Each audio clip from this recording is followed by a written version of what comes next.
Hello students, कैसे हैं आप लोग। उम्मीद करता हूं बहुत अच्छे होंगे और बहुत ही बेहतरीन तरीके से अपनी बोर्ड की तैयारी को कर भी रहे होंगे। दोस्तों, आज की जो हमारी वीडियो होने वाली है वो होने वाली है हमारी अरिथमेटिक प्रोग्रेशन के बारे में। अरिथमेटिक प्रोग्रेशन बहुत ही इंपॉर्टेंट चैप्टर है। 10वीं क्लास के लिए अगर हम देखें तो बहुत इंपॉर्टेंट चैप्टर है। बहुत अच्छे अच्छे क्वेश्चन यहाँ से पूछे जाते हैं। तो आज की इस वीडियो में हम देखेंगे पिछले जो पेपर हो चुके हैं, यानी कि प्रीवियस ईयर क्वेश्चन पेपर को हम यहाँ पर देखने वाले हैं। और जितने भी इंपॉर्टेंट क्वेश्चन इस चैप्टर से बन सकते हैं वो सारे क्वेश्चन मैं यहाँ पर लेकर आया हूँ। ये वीडियो हिंदी और इंग्लिश दोनों में होने वाली है, तो सभी बच्चे इस वीडियो को देख सकते हैं। मैं आपको दिखा देना चाहता हूं किस प्रकार के यहाँ पर क्वेश्चंस है। हमारे पास बहुत सारे क्वेश्चंस है, बहुत इंपॉर्टेंट क्वेश्चंस है।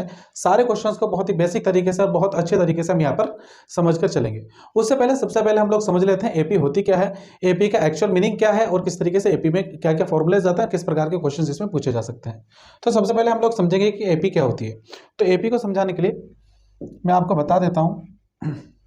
जो एपी होती है, जो आपकी एपी है यानी कि अरिथमेटिक प्रोग्रेशन होती है, जिसे हिंदी में समांतर श्रेणी भी कहा जाता है। हिंदी में इसे समांतर श्रेणी बोला जाता है। बहुत ही अच्छी तरीके से आपको ये वीडियो पूरी देखनी है और वीडियो पूरी देखने के बाद यहाँ पर जितने भी क्वेश्चंस एपी से आ सकते हैं वो सारे क्वेश्चंस यहाँ पर कवर हो जाएंगे। बहुत ज़बरदस्त, बहुत ही बेहतरीन क्वेश्चंस यहाँ पर आप लोगों के लिए लेकर आया हूँ। तो यहाँ पे देखेंगे एपी एक्चुअल में होती क्या है। देखिए, एपी समझने से पहले यानी कि अरिथमेटिक प्रोग्रेशन समझने से पहले सबसे पहले हमें समझना होगा कि प्रोग्रेशन क्या होती है, यानी कि श्रेणी क्या होती है। ये जो श्रेणी शब्द है इसका एक्चुअल मीनिंग क्या होता है, यहाँ पर हम पहले इसको कवर करेंगे। देखो, श्रेणी का मतलब क्या होता है। श्रेणी का मतलब होता है एक सीक्वेंस आपको दिया होता है, एक सीरीज आपको दी होगी, वहां पर वो एक किसी स्पेसिफिक पैटर्न को फॉलो करते हैं। यहाँ पर वो कोई ना कोई एक ऐसा पैटर्न होगा जिससे वो पूरी जो सीरीज होगी, जितने भी नंबर्स वहां पर आपको दिए होंगे उस सीरीज के अंदर, वो सारे नंबर किसी एक स्पेसिफिक पैटर्न को फॉलो करते हैं। किस प्रकार के पैटर्न को मैं यहां पर समझा देता हूं।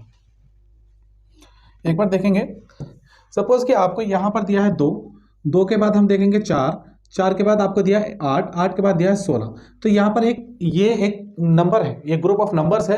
यहाँ पे जो ये 4 नंबर है, इन 4 नंबर के बीच में किस प्रकार का रिलेशन है वो हम लोग यहाँ पर देखेंगे। देखिए, 2 का डबल कितना होता है 4, 4 का डबल कितना होता है 8, और 8 का डबल कितना होता है 16, और 16 का डबल अगर मैं आगे से बढ़ाऊँ 32, और 32 का डबल 64। तो ये जो एपी है यहाँ पर हम, सॉरी एपी नहीं, एक सीरीज है। तो यहाँ पे जो ये सीरीज है ये एक पैटर्न को फॉलो कर रही है। तो जो भी एक सीरीज जहाँ पर नंबर ऑफ ग्रुप्स, मतलब जो नंबर्स हैं उनका एक ग्रुप दिया हो और वो ग्रुप किसी एक पैटर्न को फॉलो करते हो, तो उसे हम बोलते हैं प्रोग्रेशन, यानी कि श्रेणी बोलते हैं। तो एक श्रेणी बन गई हमारी। तो यहां पर समांतर श्रेणी का क्या मतलब है, फिर अब हम यहां पर समांतर श्रेणी को समझेंगे। जो समांतर श्रेणी होती है, समांतर श्रेणी भी एक हमारी श्रेणी का ही एक भाग है। यानी कि यहां पर भी आपको क्या देगा, ग्रुप ऑफ नंबर्स देगा, बट वो किस तरह के पैटर्न को फॉलो करेगा कि हमारा ये समांतर श्रेणी कहलाए, उसे हम लोग समझेंगे। देखिए, समांतर श्रेणी में क्या होता है, मैं एक बार लिख देता हूं, उसके बाद आपको समझेंगे। जैसे 3 दिया है, 3 के बाद आपको यहाँ पर 6, फिर 9 दिया है, फिर 12 दिया है, उसके बाद 15, और फिर आपको 18। यहाँ पर ये कुछ नंबर्स दिए हैं, तो इनके बीच में किस प्रकार का रिलेशन है या किस प्रकार के पैटर्न को ये फॉलो कर रहा है कि मैं इसे एपी कह रहा हूँ, एक बार यहाँ पर समझेंगे।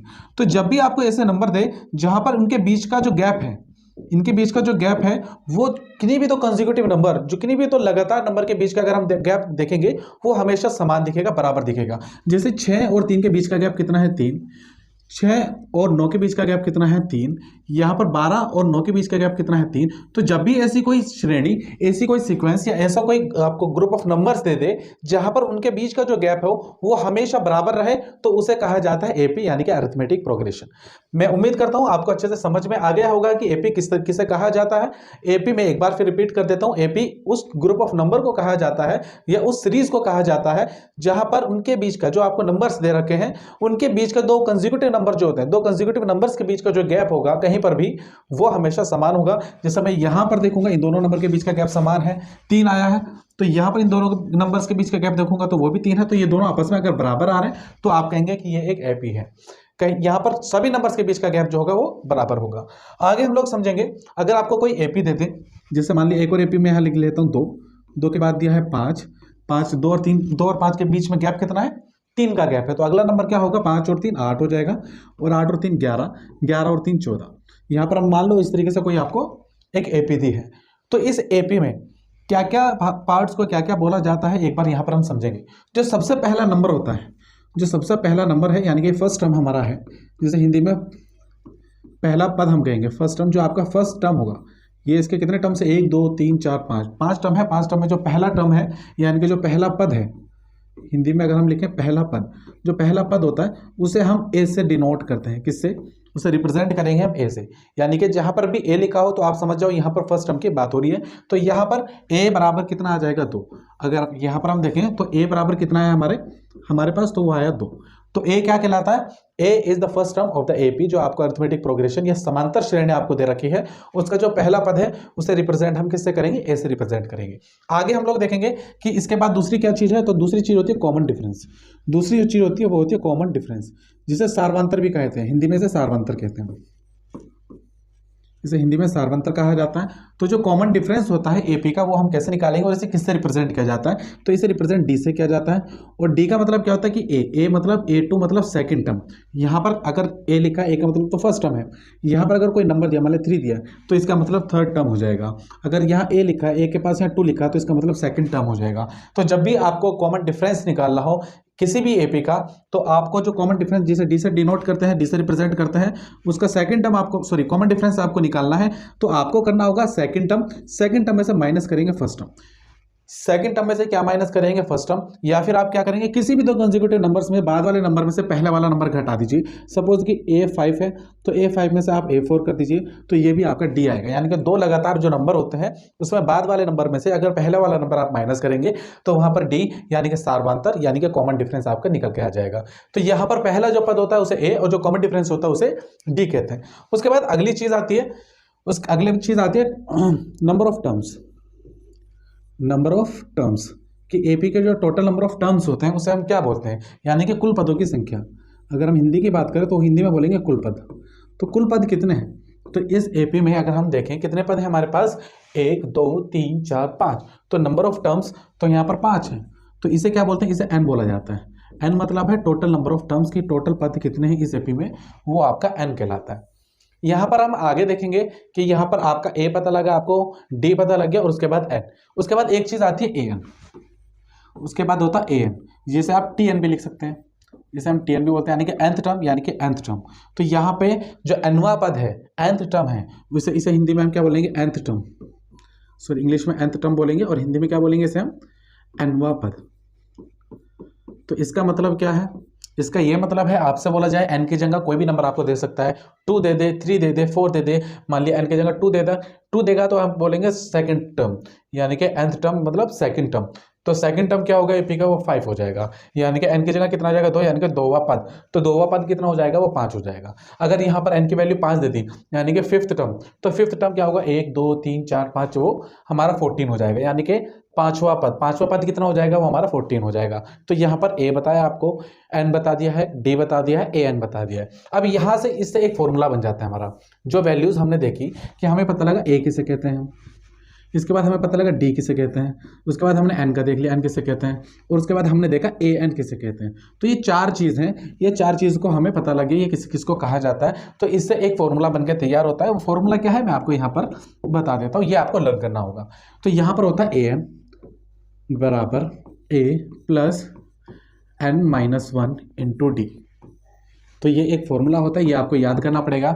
यानी कि किसी भी एपी का अगर आपको एनवा पद यानी कि nth टर्म अगर आपको निकालना है तो ये फॉर्मूला आप लगाएंगे a plus N minus 1 into D.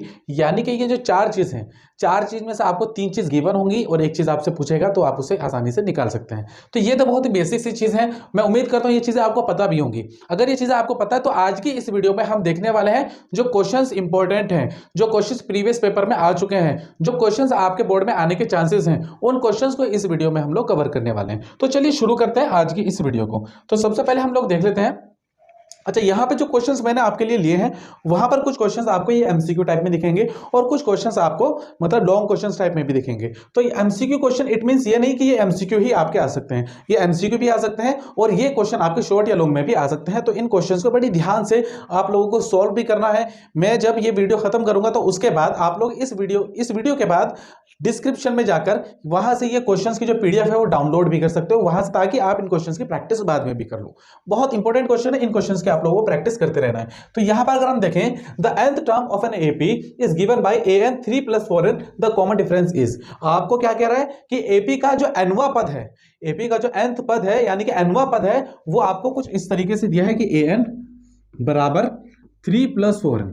इस तरीके से दे दिया आपको। तो आपसे कह रहा है कि इसका सारवंतर बताओ, इसका कॉमन डिफरेंस बताओ, तो बड़े आसानी से इस क्वेश्चन को कर लेंगे भाई। अगर ये nवां पद है, n की वैल्यू अगर मैं यहां पर 1 रख दूं, n की वैल्यू अगर मैं यहां पर put n is equal to 1, अगर मैं n की वैल्यू 1 रखूंगा तो a1 आ जाएगा, यानी कि पहला पद आ जाएगा मेरा। उसके बाद अगर मैं आगे चलूं 3 प्लस n की वैल्यू क्या रखी है, मैंने 1 रखी है, तो 3 प्लस 4 एकम 4, 3 और 4 अगर आप जोड़ेंगे तो 7 आ जाएगा। 7 क्या है आपका a1, यानी कि पहला पद आपका कितना आ गया, 7 आ गया। उसके बाद अगर हम आगे देखें कि इससे आगे किस तरीके से करेंगे, तो हम देखेंगे कि अगर मैं अब n की वैल्यू 2 रख दूं, put n is equal to 2, n की वैल्यू अगर मैं यहां पर 2 रखूंगा तो कितना हो जाएगा, n की वैल्यू मैंने यहां पर 2 रख दी है तो 2 आ जाएगा, और 3 प्लस 4 मल्टीप्लाई बाय n है, तो n की वैल्यू तो मैंने 2 रख दी है। तो यहां से हम देखेंगे क्या हो गया मेरे पास, 3 प्लस 4 टू 8 हो जाएगा, और 8 और 3 कितना हो जाएगा, 11 हो जाएगा। तो a2 की वैल्यू आपके पास 11 आ गई। तो हमारे पास जो कॉमन डिफरेंस होता है d होता है, वो कैसे निकलता है, d के लिए तो फॉर्मूला मैंने बताया था, सेकंड टर्म में से फर्स्ट टर्म माइनस कर दो। तो जब हम सेकंड टर्म में से फर्स्ट टर्म माइनस कर देते हैं तो हमारा कॉमन डिफरेंस निकल के आ जाता है। तो यहाँ पर सेकंड टर्म कितना है हमारे पास 11, और फर्स्ट टर्म कितना है 7, तो 11 माइनस 7 करेंगे तो 4 आ जाएगा, जो कि हमारा कॉमन डिफरेंस यानी कि सारवंतर कहलाएगा। तो 4 हमारा आंसर आया, यहाँ पर 4 कहाँ पर है, तो सी ऑप्शन इसका राइट हो जाएगा। क्वेश्चन अगर आपको आसानी से समझ में आ गया तो वीडियो को लाइक जरूर कर देना, चैनल को सब्सक्राइब कर लेना, और अपने दोस्तों के साथ जो बोर्ड की तैयारी कर रहे हैं, चाहे आपका भाई हो, आपका बहन हो, या आपका कोई फ्रेंड हो, तो उसके साथ इस वीडियो को शेयर जरूर कर देना। हम आगे देख लेते हैं।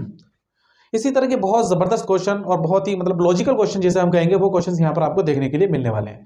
जैसे पी क्यू आर और एस ए पी में है, यहाँ पर आपको कोई नंबर्स नहीं दिए, यहाँ पर आपको वेरिएबल की फॉर्म में यानी कि चर पद की फॉर्म में नंबर्स दिए हैं, पी क्यू आर और एस ए पी में है। तो आर माइनस क्यू क्या है, आर माइनस क्यू किसके बराबर होगा, इसमें से एस माइनस पी के, एस माइनस क्यू के, या एस माइनस आर के। मैंने अभी आपको बताया अगर ये नंबर ए पी में है तो ये बोला पी, दूसरा नंबर है क्यू, फिर है आर और फिर है एस, कि ये नंबर एपी में है। अगर ये नंबर इसी सीक्वेंस में एपी में है तो हमें क्या पता है कि second term minus first term D होता है, तो आप करें क्यू माइनस पी, और डी तो हमेशा बराबर होता है, चाहे आप किसी भी नंबर का आप निकालें, जो कंसेक्यूटिव नंबर्स होते हैं उनके बीच का नंबर अगर उनके बीच का अंतर हम देखें, उनके बीच का जो डिफरेंस होता है उसे अगर हम देखें तो हमेशा बराबर आता है एक एपी में, एक समांतर श्रेणी में। तो यहाँ से इसमें से जब ये माइनस करेंगे तो इसमें से इसे माइनस करेंगे आर माइनस क्यू, तो ये भी बराबर होना चाहिए, और ये बराबर होना चाहिए किसके, एस माइनस आर के। क्यों, क्योंकि तीन जो टर्म्स हैं ये किसमें है, एपी में है, तो सभी का जो कॉमन डिफरेंस है वो बराबर आएगा। तो यहाँ से इन दोनों के बीच का अंतर ये लिख दिया मैंने, तो इन दोनों के बीच का अंतर ये लिख दिया, और इन दोनों के बीच का अंतर ये लिख दिया, और तीनों को बराबर रख दिया बिकॉज ये एपी में है। आगे देखेंगे तो यहाँ पे पूछा आर माइनस क्यू किसके बराबर होगा, तो आर माइनस क्यू किसके बराबर है, क्यू माइनस पी के और एस माइनस आर के। आंसर क्या दे रखा है, क्यू माइनस पी ने एस माइनस आर आपको दे रखा है, तो सी ऑप्शन इसका सही हो जाएगा, तो ये इसका ऑप्शन हो जाएगा। आगे देखेंगे हम क्वेश्चंस, आगे क्या देखा, यदि एपी में, अच्छा, if the sum of 3 number in an AP, एक एपी के जो 3 नंबर है उनका जो सम है वो कितना है, 9 है। एक एपी के 3 नंबर का जो सम है वो कितना है, 9, एंड देयर प्रोडक्ट इज 24, और उनका प्रोडक्ट कितना दे दिया, 24 दे दिया। बोला देन नंबर आर, तो नंबर क्या है, वो नंबर क्या है, देखिए यहाँ पर क्या बोल रहा है, if the sum of 3 numbers, 3 नंबरों का जो सम है वो कितना है, 9 है, और उनका जो प्रोडक्ट है वो कितना है, 24। तो इस क्वेश्चन को पहले तो हम एक बार अगर आपको ऑप्शन दिए उसी से देख लेंगे। भाई 3 नंबर का सम 2 4 6 6 और 6 12, तो ये तो नहीं आ रहा है, तो हमारा कितना आना चाहिए था, 9 आना चाहिए था। तो 1 और 5 कितना हो जाएगा, 6 6 और 3 9, तो या तो ये ऑप्शन हो सकता है। बट यहाँ पर अगर हम देखें तो ये एपी नहीं है, क्योंकि 1 और 5 का गैप तो 4 हो गया, और 5 और 3 का गैप कितना हो जाएगा हमारा, मतलब ये तो उल्टा माइनस हो रहा है उससे, तो ये तो नहीं हो सकता, ये भी ऑप्शन नहीं है। 2 8 10 4 14, ये भी नहीं है। 2 और 3 5, 5 और 4 9, तो यहाँ पर डी ऑप्शन हमारा आंसर होगा। बट अगर ये ऑप्शन नहीं दिया हो, आपको शॉर्ट में क्वेश्चन दिया हो, लॉन्ग में क्वेश्चन दिया हो, तो आप इसे किस तरीके से करेंगे वो एक बार हम देख लेते हैं। तो बोल रहा है if the sum of 3 number in an AP is 9, यदि 3 एपी में 3 संख्याओं का योग यानी कि 3 नंबरों को जोड़ के 9 आ रहा है, और उनके गुणनफलों उनका जो उनकी मल्टीप्लाई अगर आप करते हो 24 आ रहा है, तो नंबर आप बताओ। तो इस तरह के क्वेश्चन को कैसे किया जाता है, तो एपी में हम जब आपको क्वेश्चंस देता है तो उसमें आपको जब मतलब नंबर देता है, जैसे इसने कहा 3 नंबर, तो उन 3 नंबरों को आपको मानना पड़ेगा। अब वो 3 नंबर कैसे माने जाएंगे वो मैं आपको बता देता हूं। तो जब भी आपको 3 नंबर मानने के लिए बोले तो पहला नंबर a माइनस डी मानो, दूसरा नंबर a मानो, और तीसरा नंबर a प्लस डी मान लो। Let these are the terms, मतलब these are the numbers of AP, of our AP, जो रिक्वायर्ड एपी है उसके जो 3 टर्म नंबर है वो मैंने ये मान लिया, पहला a माइनस डी, दूसरा a और a प्लस डी। देखिए यहाँ पर जो पहला पद है वो a माइनस डी होगा, और इसका जो कॉमन डिफरेंस है माइनस डी में जब हम प्लस डी जोड़ेंगे तो minus D plus D common cut जाएगा तो a बचेगा, फिर a में जब प्लस डी जोड़ेंगे तो a प्लस डी आ जाएगा। तो मतलब एपी में तो ये है। अब क्या बोल रहा है, इनका जो योग है वो कितना है 9, तो हम जोड़ के देख लेते हैं, a minus D plus a minus D plus a, और उसके बाद क्या बोला प्लस a प्लस डी, किसके बराबर आना चाहिए 9 के। तो अगर हम यहाँ से ध्यान से देखें तो यहाँ से अगर हम देखूंगा तो माइनस डी से प्लस डी कट जाएगा, ये माइनस डी है प्लस डी है, तो a प्लस a, तो आंसर हो जाएगा 3a, और 3a बराबर हो जाएगा 9 के। देखिए मैंने ये नंबर ही क्यों माने हैं वो मैं अभी आपको बताऊंगा, और आपको क्या मानना है। जब भी आपको कोई नंबर मानने के लिए बोले कि 3 नंबर, 2 नंबर, 5 नंबर, 4 नंबर, तो आपको क्या नंबर मानने हैं वो भी मैं यहाँ पर अभी आपको समझाने वाला हूँ। तो 3a प्लस 9 आपका 3a बराबर 9, तो a की वैल्यू यहाँ से कितनी आ गई 9, जो चीज़ मल्टीप्लाई में होती है वो डिवाइड में आ जाएगी, और 3 3 ज़ा 9, a की वैल्यू आ गई 3, यानी कि a की वैल्यू तो आपकी 3 आ चुकी है यहाँ पर। अब हमारा क्या बोल रहा है इसके बाद कि इनका जो प्रोडक्ट है, इनका जो प्रोडक्ट है यानी कि गुणनफल है वो कितना है 24 है। अगर इनका प्रोडक्ट 24 है तो हम देखेंगे कि भाई पहला नंबर क्या था a माइनस डी, मल्टीप्लाई दूसरा नंबर क्या है a, और उसके बाद तीसरा नंबर क्या है a प्लस डी। तो इनका जो प्रोडक्ट है वो कितना दे रखा है आपको 24। तो a की वैल्यू अगर मैं रख दूँ 3, तो आप रखेंगे 3 माइनस डी, और फिर है मल्टीप्लाई बाई 3, और फिर मल्टीप्लाई में है 3 प्लस डी, बराबर कितना दे रखा है आपको 24। तो यहाँ पर आप क्या करेंगे, जो चीज़ मल्टीप्लाई में है, जैसे कि यहाँ पर 3 है, हम उसे कहाँ ले जाएंगे, इधर ले जाएंगे, तो 3 माइनस डी बचेगा, और मल्टीप्लाई में दूसरा नंबर क्या है 3 प्लस डी, जो मल्टीप्लाई में था उधर वो इधर आगे डिवाइड में जाएगा, 24 अपॉन में 3 आ जाएगा, 3 8 ज़ा 24, तो यहाँ पर 8 आ गया हमारे पास। a माइनस बी और a प्लस बी, एक आइडेंटिटी हमने पढ़ी थी, कि a माइनस बी और a प्लस बी, ये किसकी आइडेंटिटी होती है, तो ये आइडेंटिटी होती है a square minus B square की, ये आइडेंटिटी होती है a square minus B square की। तो यहाँ पर ये आइडेंटिटी हम लगाएंगे, तो a माइनस बी और a प्लस बी, तो हो जाएगा a स्क्वायर यानी कि 3 का स्क्वायर माइनस बी स्क्वायर यानी कि d का स्क्वायर, और बराबर कितना हो जाएगा हमारे पास 8। तो 3 का स्क्वायर कितना हो जाएगा 9, माइनस d का स्क्वायर हम ऐसे ही रखेंगे, और बराबर कितना है हमारे पास 8, और यहाँ पर 8 आ गया, तो 8 को मैं इधर ले जाता हूँ, और माइनस डी स्क्वायर हमारा इधर आ जाएगा। तो ये आने के बाद क्या आ जाएगा हमारे पास 9 माइनस 8 बराबर डी का स्क्वायर, 9 में से 8 जाएगा तो 1 बचेगा, 1 बराबर डी का स्क्वायर, और जो स्क्वायर है वो अंडर रूट लग जाएगा इधर, तो डी बराबर आ जाएगा रूट में 1, और 1 का अंडर रूट तो 1 ही होता है, तो यहाँ पर डी आ गया आपका 1। तो हमने जो 3 नंबर माने, तो पहला नंबर तो a हमारा आया 3, और डी आ गया हमारा 1। तो जो 3 नंबर हमने माने थे उसे एक बार हम लोग देख लेते हैं। तो पहला था a माइनस डी, तो a माइनस डी बराबर कितना हो जाएगा, तो a की वैल्यू तो मैंने कितनी रखी है, a की वैल्यू 3 रखी और d की वैल्यू 1, तो 3 में से 1 जाएगा तो 2 आ जाएगा। उसके बाद a है, दूसरा नंबर क्या है हमारे पास a है, तो a तो मेरा क्या रहेगा 3 ही रहेगा। उसके बाद है a प्लस डी, तो a प्लस डी अगर आप देखें a की वैल्यू 3 और d की वैल्यू 1, 3 और 1 4 आपका आंसर आ जाएगा। तो a पे कितने आएंगे 2 3 4, तो 2 3 4 ये आपका आंसर होने वाला है। अगर आप इन्हें जोड़ के देखें 2 और 3 5 और 4 9, और इनके मल्टीप्लाई करके देखें 2 और 3 के मल्टीप्लाई करेंगे 6, और 6 के मल्टीप्लाई 4 में करेंगे 6 चौक 24, तो जोड़ के 9 भी आ रहा है और प्रोडक्ट करके 24 भी आ रहा है, तो इसका आंसर हो जाएगा 2 3 4, ये इसका सही आंसर हो जाएगा। इस तरीके के क्वेश्चन को इतनी ही आसानी से आप करेंगे। अच्छा मैंने यहाँ पर कहा था कि जब भी आपको 3 नंबर कहे तो आपको इस तरीके से मानना है a माइनस डी, ए और a प्लस डी। अगर आपको इससे ज्यादा नंबर मानने के लिए कहे तो मैं एक बार लिख देता हूँ। सपोज कि आपको 3 नंबर मानने के लिए कहा है तो किस तरीके से मानेंगे आप, पहला a माइनस डी मानेंगे, दूसरा a मानेंगे, और फिर a प्लस डी। ये मैंने क्यों माना है, क्योंकि जब भी आप इन्हें जोड़ेंगे तो माइनस डी से प्लस डी कट जाएगा, सिर्फ a की वेरिएबल आपके पास बचेगा और उसकी वैल्यू आसानी से आपको मिल जाएगी। बट अगर आपको 2 नंबर मानने के लिए कहे तो 2 में क्या करेंगे, पहला a माइनस डी मानेंगे और दूसरा क्या मानेंगे a प्लस डी। ये क्यों मानेंगे, क्योंकि यहाँ पर भी माइनस डी से प्लस डी कट जाएगा तो आपका एक ही वेरिएबल में आंसर आएगा और उसे भी आसानी से आपको एक वेरिएबल की वैल्यू मिल जाएगी। अगर 4 में 4 नंबर आपको दे दे फिर आप क्या करेंगे, तो पहला a माइनस 2d करेंगे, सॉरी a माइनस 3d। पहला नंबर आपका a माइनस 3d रहेगा, फिर a माइनस डी रहेगा, फिर a प्लस डी रहेगा, फिर a प्लस 3d रहेगा। इस तरीके से आप इन्हें मान सकेंगे। क्यों, क्योंकि माइनस 3d से प्लस 3d कट जाएगा, माइनस डी से प्लस डी, फिर भी आपका एक ही वेरिएबल में आंसर आएगा और एक वेरिएबल की वैल्यू आपको मिल जाएगी। अगर आपको 5 नंबर मानने के लिए कहे तो आप क्या करेंगे, a minus 2d, A minus D, A plus D और ए प्लस 2d। देखिए क्या क्या मैंने प्लस 2d से माइनस 2d कट जाएगा, माइनस डी से प्लस डी कट जाएगा और ए आपका बचेगा और 5 ए आपको मिल जाएंगे। 5 ए बराबर जो भी सम आपको दे रखा होगा बराबर में उसके बराबर रखेंगे, वहां से ए की वैल्यू आसानी से आपको मिल जाएगी। ये जो भी पीडीएफ है, ये मतलब जो भी काम हम कर रहे हैं, ये काम पूरी पीडीएफ आपको ऐसी कैसे डिस्क्रिप्शन में मिल जाएगी, वहां से आप लोग डाउनलोड करके इसकी प्रैक्टिस कर सकते हैं। आगे देखते हैं। तो यहां पे हमें जो दे रखा था n-1th term of an AP is given bye 7, 12, 17, 22 is. समांतर श्रेणी का n-1वां पद क्या होगा? अच्छा ये एपी दे रखी है और बोल रहा है इसका n-1वां पद बताओ, n-1th टर्म बताओ। तो यहां पर जो आपको एपी दे रखी है, क्या दे रखी है 7, फिर क्या दे रखा है 12, फिर 17 और फिर 22। तो हमें जो पहला पद दे रखा है यानी ए, तो पहला पद कितना है 7, तो फर्स्ट टर्म हमारा आ गया ए। और डी क्या होता है? डी होता है हमारा second term minus first term, यानी कि सेकंड टर्म में से पहला पद घटा दो तो आपका डी आ जाएगा। तो 12 में से हम 7 घटाएंगे तो कितना आ जाएगा? 5 आ जाएगा। तो ये हमारा डी भी आ गया। अब हमने क्या पूछ रहा है? n-1th टर्म बताओ। तो हमारे पास फॉर्मूला होता है कोई भी एपी का कोई भी फॉर्म मतलब कोई भी टर्म निकालने के लिए एक फॉर्मूला होता है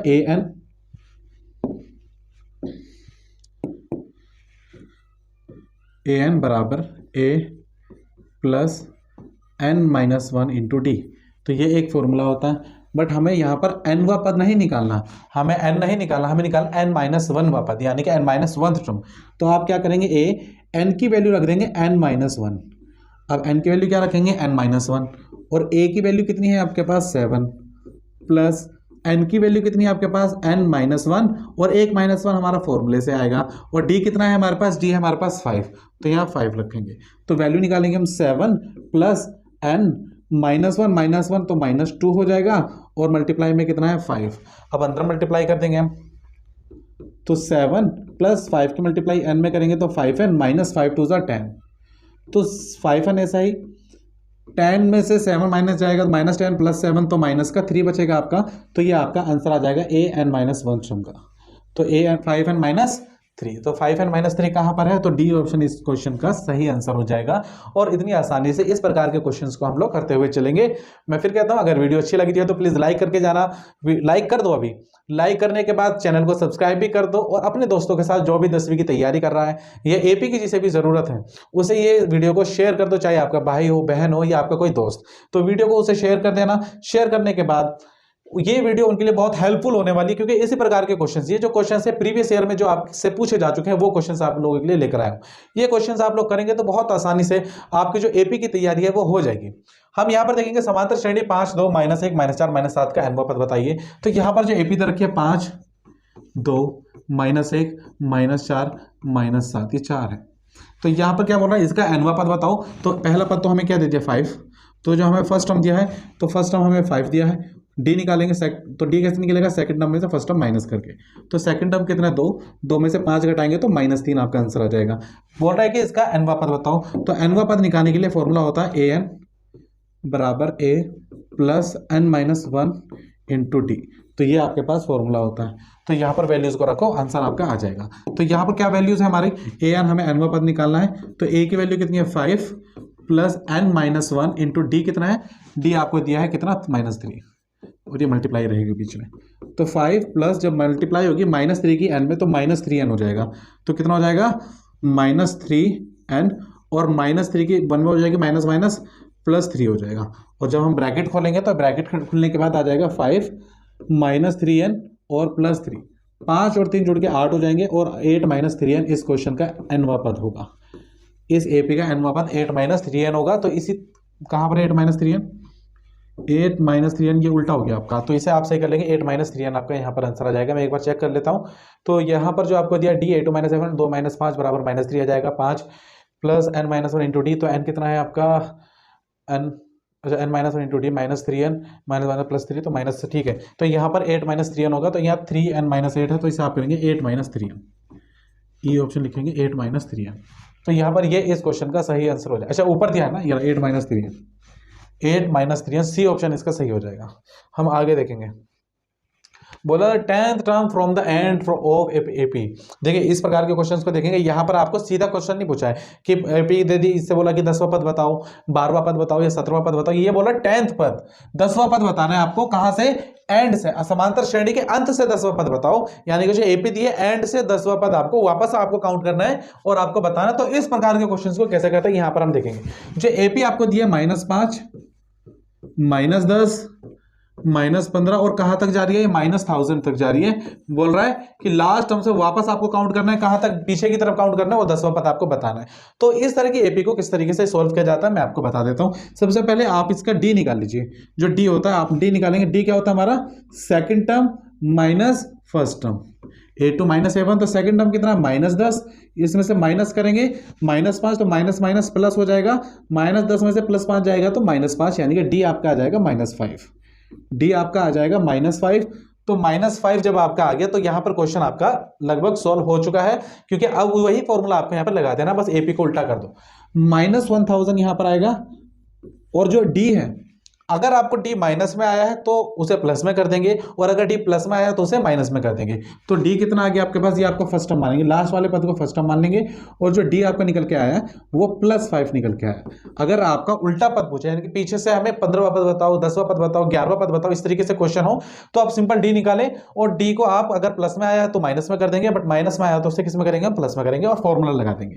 फॉर्मूला क्या होता है? an बराबर a + n - 1 × d। a + n - 1 × d। तो हमें कौन सा पद निकालना है? हमें इसका 10वां पद। तो n की वैल्यू क्या आ जाएगी? 10, और a कितना है आपके पास? -1000 प्लस n की वैल्यू कितनी है? 10 -1, और d की वैल्यू कितनी है? प्लस में 5। तो करेंगे -1000 प्लस 10 में से 1 जाएगा, 9 बचेगा, और 9 की मल्टीप्लाई 5 में करेंगे, 9 × 5 = 45, -1000 प्लस 45। जब 1000 में से 45 जाएगा तो आ जाएगा 955। वो भी किसका? माइनस का, क्योंकि माइनस की संख्या बड़ी है। माइनस की संख्या बड़ी है तो हमारे पास आ जाएगा -955। तो ए ऑप्शन इस क्वेश्चन का सही आंसर हो जाएगा। हम आगे देख लेते हैं आगे किस प्रकार के क्वेश्चन है हमारे पास। बोला find the sum of 12 term of an AP whose nth term is given by an बराबर 3n+4। तो हमें जो nवां पद दे रखा है वो दे रखा है 3n+4। ऐसा क्वेश्चन हम पीछे करके आए। इस क्वेश्चन का जवाब आप पहले दे कमेंट बॉक्स में, उसके बाद मैं आंसर दूंगा इसका, मतलब मैं सॉल्व करा देता हूं उसका। आप एक बार इस क्वेश्चन का सही जवाब दें कमेंट बॉक्स में, मैं देता हूं उसके बाद जवाब। 1 मिनट का समय दीजिए।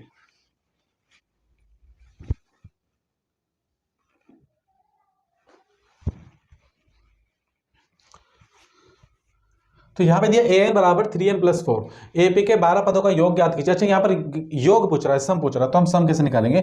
तो पहले वही चीज है, पहले हम देखेंगे कि हमारा पहला पद क्या है, दूसरा पद क्या है, और सेकंड डी हम उस तरीके से निकालेंगे।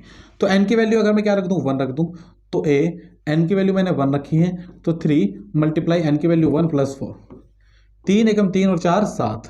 तो पहला पद हमारा 7 निकल के आ गया। उसके बाद हम अगर n की वैल्यू अब क्या रख दें? 2 रख दें, तो n की वैल्यू मैंने यहाँ पर 2 रख दी है, तो 3 × 2 + 4, तो 3 दूनी 6 और 4 10 आपका आ जाएगा, यानी सेकंड टर्म आपका 10 आ गया। तो यहाँ पे अगर मैं d निकालूंगा, तो d कितना आ जाएगा? Second term minus first term.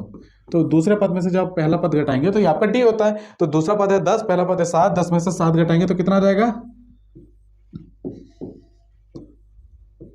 दूसरा पद है 10, पहला पद है 7, 10 में से 7 घटाएंगे तो 3, यानी कि d कितना आ गया आपके पास? 3 आ गया।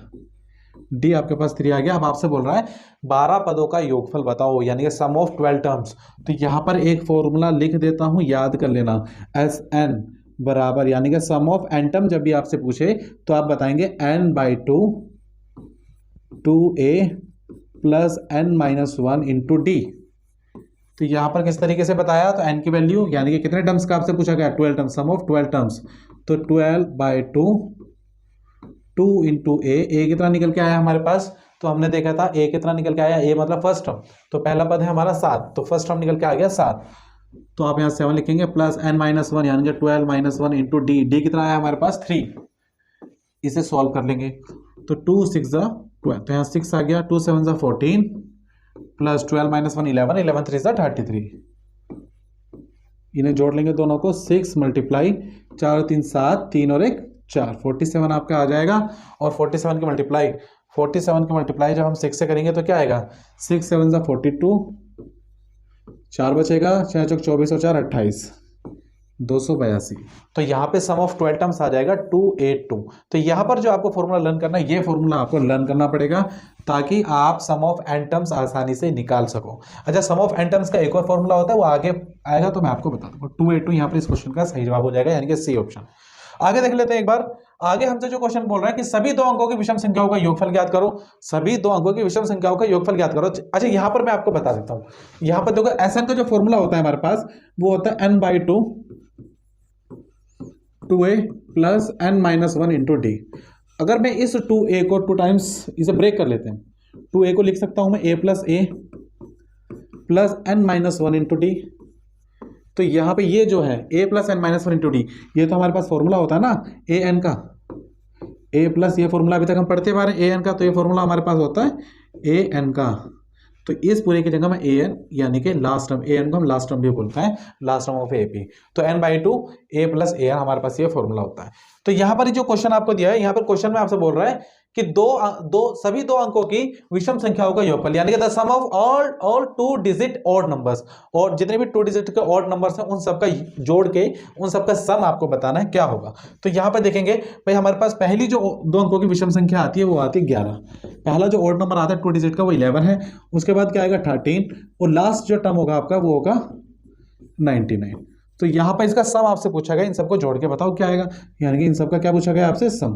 तो जब भी सम आपसे पूछा जाए या तो n देगा आपको, ताकि नंबर ऑफ टर्म्स आपको पता हो तो आसानी से आप निकाल लो। बट यहाँ पर n नहीं दिया तो आप डायरेक्टली क्या करेंगे, पहले तो n निकालेंगे। तो ए एन बराबर क्या होता है हमारे पास, a plus n-1 into D. What is a N?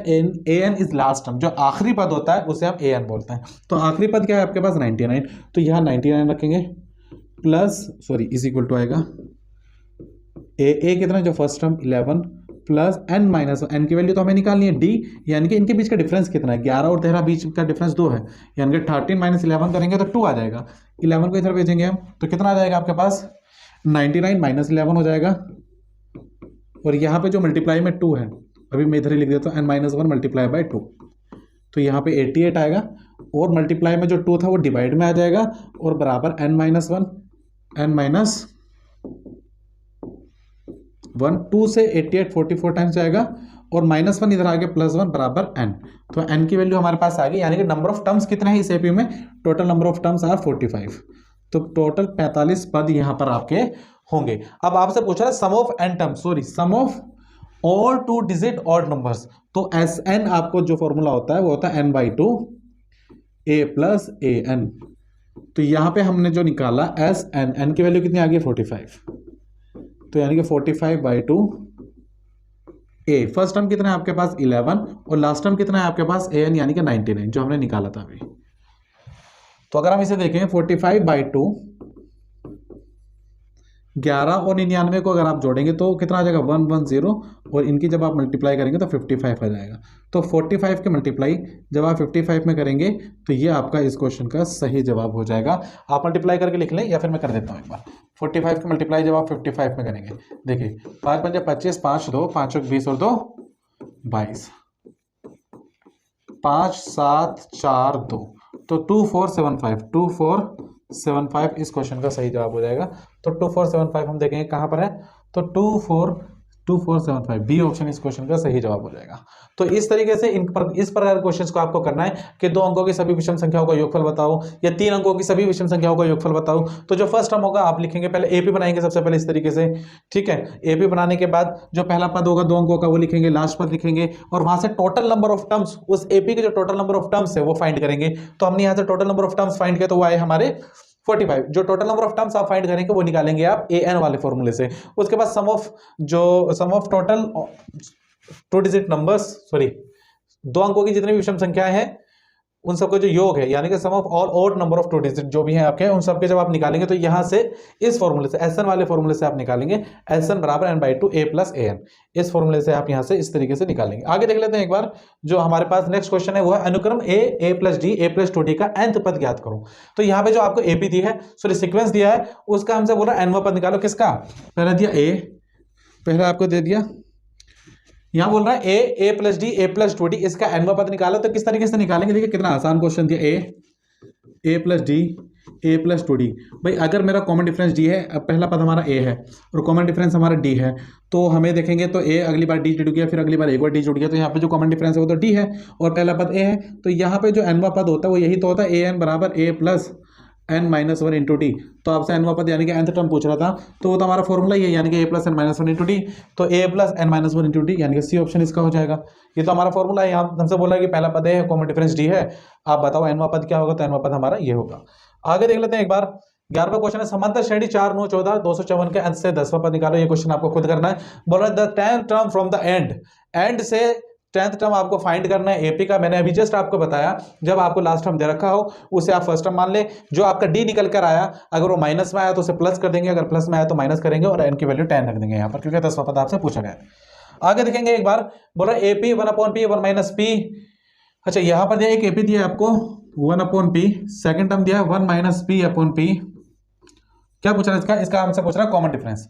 इसका हमसे पूछ रहा है कॉमन डिफरेंस बताओ, सारवंतर बताओ। तो कैसे निकालेंगे? बस दो पद से हो जाएगा। सारवंतर क्या होता है? डी बराबर a2 minus a1, second term minus first term. तो सेकेंड टर्म है 1 माइनस पी अपॉन में पी और फर्स्ट टर्म है 1 अपॉन पी।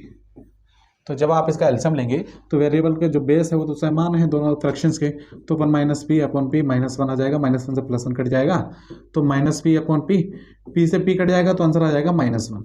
तो इसका आंसर तो -1 आ जाएगा। -1 का है, सी ऑप्शन इस क्वेश्चन का सही जवाब हो जाएगा। आगे देखेंगे जो हमें 13 क्वेश्चन दिया है, ये क्वेश्चन भी आपको इसी तरीके से है 1/2b और दिया 1 माइनस 6b अपॉन 2b,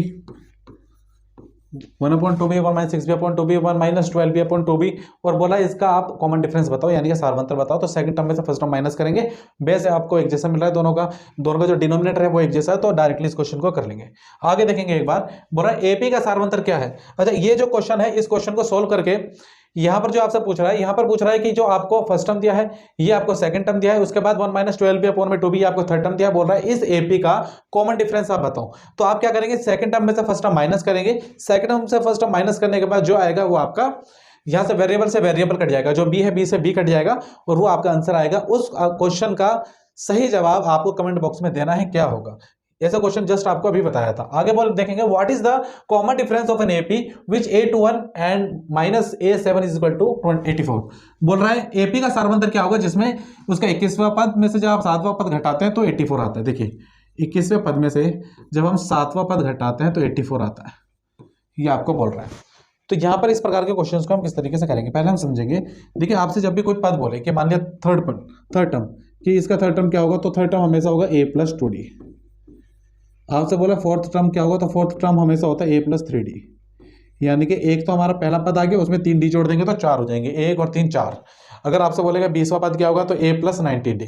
अगर आपसे बोलेगा 21वां पद क्या होगा तो होगा a प्लस 20d। तो यहाँ पे 21वां पद क्या होगा हमारा a प्लस 20d और 7वां पद ये इसमें से माइनस कर रखा है, 7वां पद क्या होगा a प्लस 6d और इसमें से माइनस क्या करना है, सॉरी माइनस करके आ रहा है 84।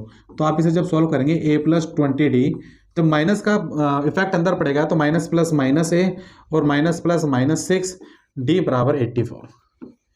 a से a कट जाएगा, 20d में से 6d जाएगा तो 14d आ जाएगा और 14d बराबर 84 और d बराबर 84 अपॉन में 6, सॉरी 84 अपॉन में 14 और 14 6 84। तो d की वैल्यू 6 आ जाएगी। यहाँ पर d की वैल्यू आपके 6 आ जाएगी। तो d ऑप्शन इस क्वेश्चन का सही जवाब हो जाएगा। तो इतनी आसानी से इन क्वेश्चंस को करते चलेंगे। तो आज की इस वीडियो को यहीं पर रोकते हुए अगला जो पार्ट है, अगले पार्ट में हमारे जो और बहुत सारे क्वेश्चन है उन क्वेश्चंस को हम लोग सॉल्व करेंगे। इन सभी क्वेश्चंस को आप लोगों को प्रैक्टिस करनी है और हमारा जो चैनल है इस चैनल को अगर वीडियो अच्छी लगी हो, जितने भी क्वेश्चंस आप लोगों को बताए हैं, अगर ये हेल्पफुल लगे हो, समझ में अच्छे से आए हो, तो इस वीडियो को लाइक कर देना, चैनल को सब्सक्राइब कर देना और जो भी 10वीं क्लास की तैयारी कर रहा है उन सभी को इस वीडियो को शेयर कर देना। वो आपका भाई हो, दोस्त हो, कोई भी हो, उसे शेयर जरूर कर देना। तो आज की इस वीडियो के लिए यहीं रुकेंगे, इसके पार्ट 2 में आपको आगे के क्वेश्चंस में कराऊंगा। Thank you so much.